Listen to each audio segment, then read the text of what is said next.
मेरे प्यारे बच्चे, तुम यही सोचते हो ना कि लोग इतना बुरा होते हैं और फिर भी हमेशा खुश रहते हैं, और जो अच्छे होते हैं उन्हें ही सारा दुख और पीड़ा देखना पड़ता है। बुरे लोगों को कोई दुख नहीं मिलता, रोते तो सिर्फ अच्छे लोग हैं। मैं तुम्हारा यही भ्रम खत्म करने आया हूँ। आज मैं तुम्हें बताने आया हूँ कि ऐसा बिल्कुल भी नहीं है। मेरे बच्चे, तुम्हारे शत्रु का पतन प्रारंभ हो गया है। उसने जो सम्मान तुम्हें नीचे गिरा कर पाया था, अब लोग उसकी सच्चाई को समझ गए हैं। लोगों को ये समझ आने लगा है कि उसके मन में कितना मैल है, वो दूसरों से कितनी घृणा करता है।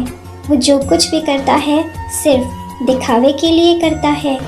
वो कभी किसी का अच्छा नहीं सोच सकता, कभी किसी के साथ कुछ अच्छा नहीं कर सकता।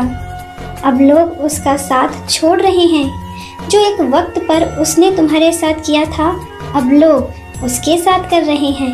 अब उसके ही कर्म उस पर आ गए हैं मेरे बच्चे। अब उसे समझ आ रहा है कि तुम्हारे साथ कितना बुरा किया था उसने, और इसी का फल अब उसे मिल रहा है। उसे तुम्हारे साथ ऐसा नहीं करना चाहिए था। अब वो तुमसे माफ़ी मांगना चाहता है। हाँ, अब उसे अपनी भूल का ज्ञान हो गया है।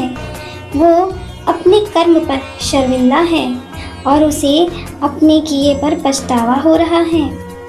उसे प्रतिपल अपनी की हुई गलती का एहसास हो रहा है और उस पर पश्चाताप भी हो रहा है। उसके जीवन में अब कुछ भी अच्छा नहीं चल रहा है। उसे बहुत सारी पीड़ाओं का सामना करना पड़ रहा है।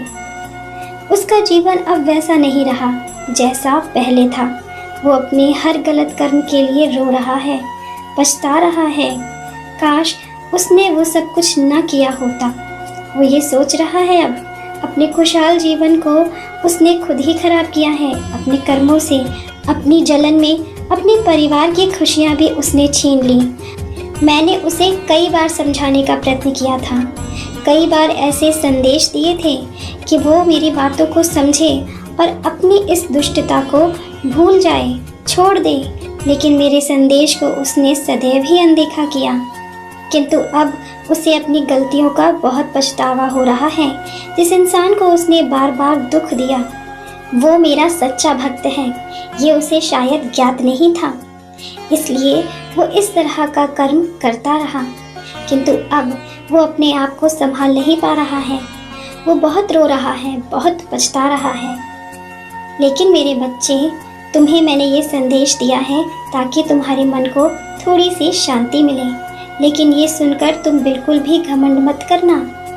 यह सब सुनकर खुश मत होना, क्योंकि यही बात तो तुम्हें तुम्हारे शत्रुओं से, तुम्हारा बुरा चाहने वालों से अलग करती है कि तुम किसी दूसरे को दुख में देखकर कभी प्रसन्न नहीं होते। तुम्हारे प्रभु तुमसे अत्यधिक प्रेम करते हैं, और वो भी इसीलिए क्योंकि तुम इतने साफ हृदय के हो। और मेरे बच्चे, तुम सदा ऐसे ही रहना। तुम्हारा कल्याण हो।